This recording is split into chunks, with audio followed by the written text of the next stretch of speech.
This is Dan of 𝗥𝗏𝗏𝗡, and in this episode we're going to talk about slow travel tips. We left, Chung and I left Malaysia, her home country, in October of 2017, so we've been on the road now for more than 3 years, and in some places we've traveled, what, like the minimum is like a week? Yeah. And the maximum is months, yeah. Like we spent maybe 8 months or 7 months in 𝗕ᗏ𝗏 in the Philippines. Yes. So what would you say is if you're going to slow travel the world and your purpose is to really enjoy the world, get to know the world, understand its food and its culture, and really get to know what the country's about, its, if you will, its foods and, you know, museums and music, and, you know, what are people doing there? What would you say is a comfortable amount of time to stay in each spot where you come to a place and you park your butt there? What's your zone of comfort for how long to stay in each place? 2 weeks to a month. 2 weeks to a month. And what is it that time frame gives you that maybe you weren't getting in a shorter time frame? I don't understand the question. Less than 2 weeks? What does that do to the experience that you find unenjoyable? Because then when you arrive in a place, you need to do some research, you need to go surrounding, search about how it's a local. Like if you want to stay in a place, you want to look in whether that's good for retire or not, you need at least 2 weeks to a month. That is a minimum. Okay. 3 months is the best.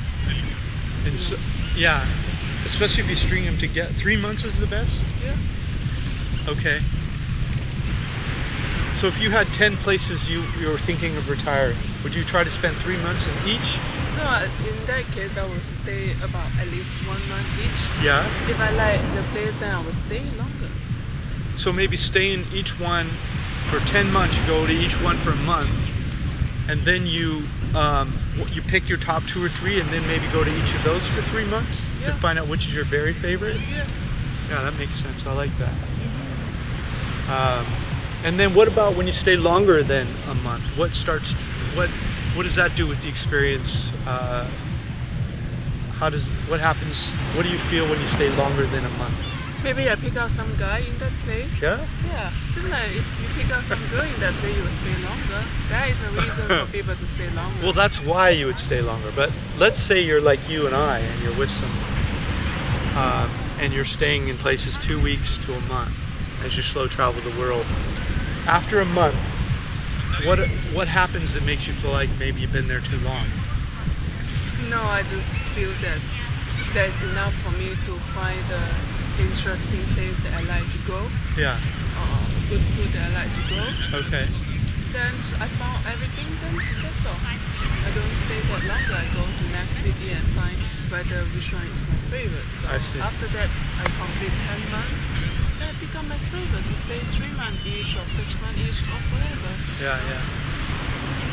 Yeah, so for me, I would say, I would agree. I'm not sure even 2 weeks is enough. I probably would lean, and 𝗏 taught me this is my idea, that you should stay in each place for a month, really, to really get to know it.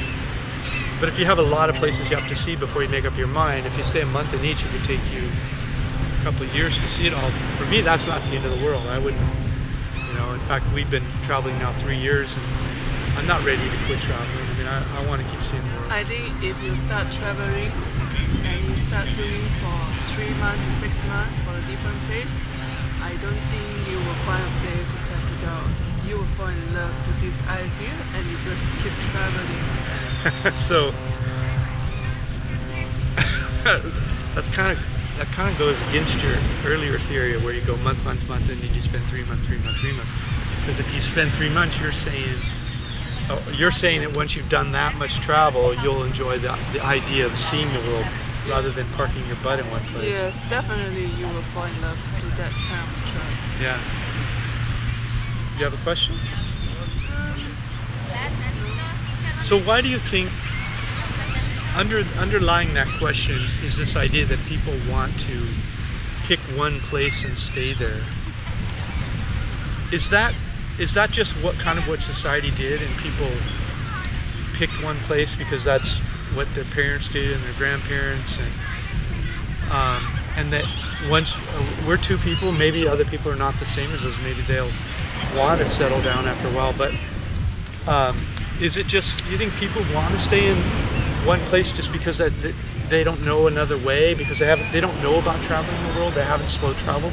Or do you think it's a natural human tendency to want to stay in one place? I feel like it's just different people, different thinking, different mindsets. Yeah, of course. Some people, maybe they just go to a place, in the mud, and then boom, they love the place. They stay on the place forever. Yeah. We met a lot of people like that around the world. Yeah, so it's different. But it's very rare that they traveled like we did first and then picked a place. Usually there are people that went to one or two places and then just picked the one they ended up at, and when they hadn't seen enough places really to know what their favorite is. There's a few exceptions. Yeah, they like the way that to settle down, to have your own space. Yeah. They don't like to go, because to go to a new place, you need to, open yourself to try the new thing, new food, Right. You talk, make new friends. Some people would think that it's very tiring, so they just want to settle down, they don't want to do too much shit. Yeah, they're okay with that. Yeah. But some people, they just keep traveling because they just fall in love with that idea. Right. Maybe they stay 3 months in one place, if they really like the place, then they keep travel again. Yeah. So it's very hard to say about this because everyone is different. Yeah, I've always dreamed about traveling the world. For me, it's always been I've always kind of known that I would want to do this. I mean, from a very young age. I never had the idea of just settling down somewhere. I knew I had to do that because the old way of thinking was you had to get enough money, and it had to come from real estate or investments, or there wasn't this idea of working online and being able to travel the world. So that's what I did. I invested and saved, and knowing one day I would travel. But now that I know you can have a business online, I don't know why people in their 20s, 30s, and 40s would bother sitting in one place, unless they can acquire money faster by sitting somewhere. In other words, if their skill set is one that they can make more money where they are now, rather than trying to start a business online, that makes sense. But I think if you're deciding what skill set, I think travel is something you're interested in, you should try to develop a business that allows you to travel. And so I don't know why younger people now would say, "Oh, I'm going to settle down." Because it's not everyone loves traveling. They love the settle down feeling. They want to be home. They want to have their own space. Yeah. So they don't want to travel. Right. Travel for them is vacations. Yeah. They are not ready to open for a new stuff, a new food, a new culture. Yeah. So they don't want to, I miss my home food, I miss my bed, I miss my pillow. I miss my friends, I miss the time that I can just call my friend and we go out for a drink, for a cake, for a meal, But it's not everyone's the same. Will be more move on. So the people that they don't like to travel like us is they want to still connecting with their friends and family. They want to be in the comfort zones because traveling requires your brave. Brave? Yes. Brave, okay. So, okay. Yeah. So, because traveling is requiring yourself to be brave, to go to a new place, to see the world. If you are from US, you come to Mexico and you never speak English. You never speak Spanish. Don't say California. Okay, some people speak, Spanish, but some of the far away town, they, for them it's different. Like Asians go to China is, if you are Chinese, it's okay for you to travel over there. But if you are Malaysian and you travel to Thailand, it's out of your mind because you don't speak Thai. So it's required brave to be traveling also. That is what is my mind. So yeah, maybe it requires you to be brave to start, but once you're traveling, you realize that you don't need to speak every language of every country you go to. But there's other ways to handle that problem. So yeah, I can see why once if they haven't traveled and they don't know, they might think, oh, to go to China, I need to speak Chinese, and that's a lifetime of work. Once you're an adult, to learn 3 or 4 languages well, and so they would only go to countries they speak the language. But once they've traveled a little, they realize language isn't an issue for most people, or in reality, it's not an issue. But yeah, I get that. So what category do you put yourself in then? Do you think someday you'll want to park it again and stay in one place, or what are your thoughts about the future? I haven't thought about other park somewhere. Like you say, park. Oh, park, right. I don't see myself yet so far. I want to settle down in one country. Yeah. I haven't seen the world yet. I only been to like 26 countries, Yeah. I would like to see it more. Then I only can be decide. Is it you will be settled down? At least you want to see like how many countries? I mean, I don't know. I think I've seen 65 or 66 countries now. Yeah. When I was first traveling, the idea was in my head that I would find a favorite place and maybe buy an apartment or a condo or a small hotel, or I don't know, and settle in one place and maybe travel 2 to 3 months of the year, because I needed to see more of the world before I'd make that decision. But what I've realized is that it doesn't seem to matter how much of the world I see.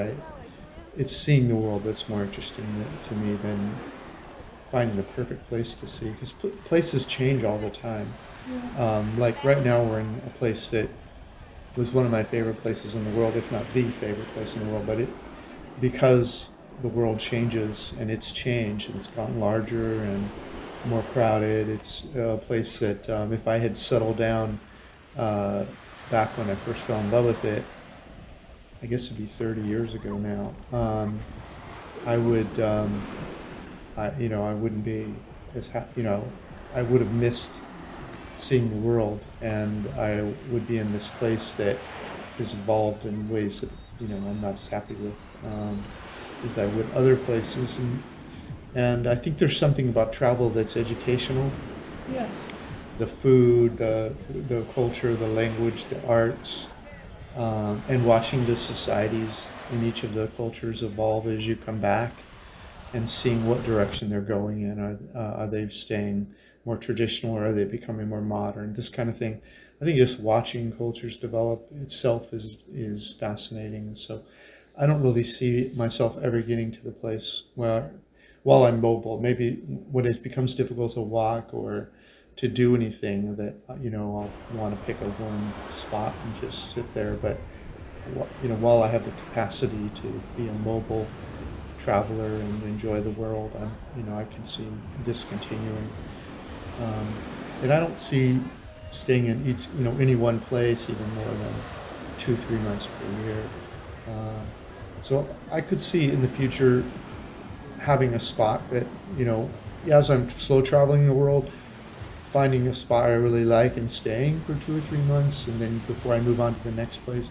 But I don't see a situation where I've spent 9 months of the year traveling and the other 3 months going back to the same place every year, like say over the holidays or something.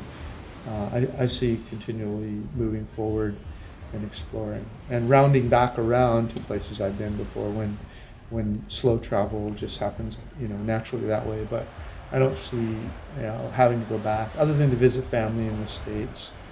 I don't see a reason to go back to the same spot once a year or once every other year. So. So I would say in that regard, your earlier point is correct. I think slow traveling is addictive. It's very enjoyable. Yeah. It's very meaningful. It's not a casual way to live. It's a very enticing, enjoyable, fun, fascinating way to spend your years. So. And yes, that is true. And it's very fascinating when you see the different culture, different world, different food. It's have a good and a bad. Yeah. But I'm very enjoying my life. Yeah. On the balance, I think it's more interesting than parking it in one place. So anyway, thanks for listening to our video. I really appreciate it. And make sure to like, comment, or subscribe if you've enjoyed the video. And come check out our Retired Cheap reports.